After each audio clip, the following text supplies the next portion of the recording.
এখানকার একটা মজার গল্প আপনাদের বলি। আপনারা তো পলিটিক্যাল কথা অনেক শুনেছেন। তৃণমূল কংগ্রেস তৈরি করবার ঠিক আগে আমি, সাধন পাণ্ডে আর সুদীপ বন্দ্যোপাধ্যায়, তখন সুদীপদার একটা ছোট্ট মারুতি গাড়ি ছিল, সেটা নিয়ে আমরা ভগবান গোলায় প্রোগ্রামে আসছিলাম।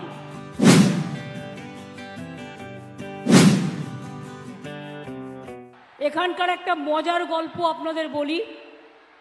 আপনারা তো পলিটিক্যাল কথা অনেক শুনেছেন। তৃণমূল কংগ্রেস তৈরি করবার ঠিক আগে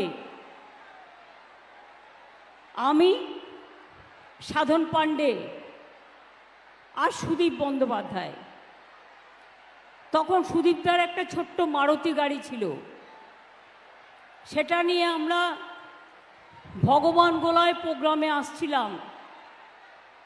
আমার সাথে শাকির হোসেনরাও ছিল।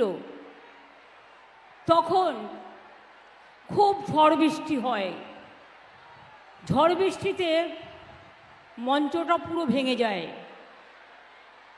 এবার সাধনদা আমায় বলে, তিনি আজ আমাদের মধ্যে নেই, মারা গেছেন, যে এখানে মিটিং করবি কি করে? আমি বললাম, আমি তো ম্যাটাডোরের ওপর চড়ে করব, আপনি কি করবেন? বললো, আমি এই ঝড় বৃষ্টিতে ভিজতে পারবো না, একটা ছাতা জোগাড় করলো।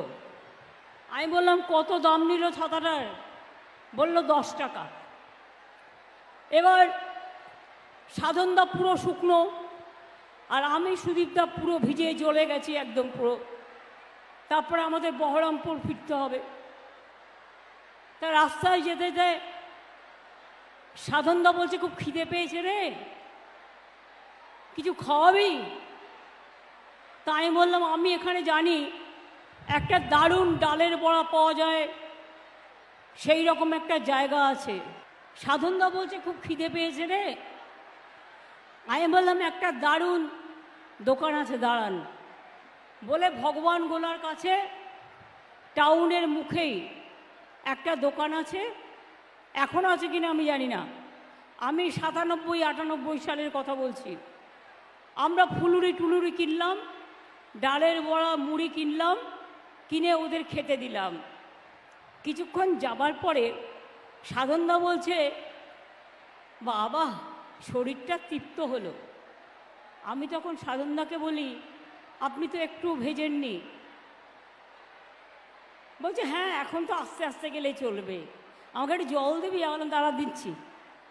বলে আমি গাড়িতে যে জলের বোতলগুলো ছিল সেগুলো সব সাধনদার গায়ে ঢেলে দিলাম, দিয়ে বললাম, কি আবার আস্তে আস্তে যেতে ইচ্ছে করছে? আমরা কাদায় ভিজে চপচবে, আর উনি ছাতা ধার নিয়ে মিটিং করতে গেছিলেন।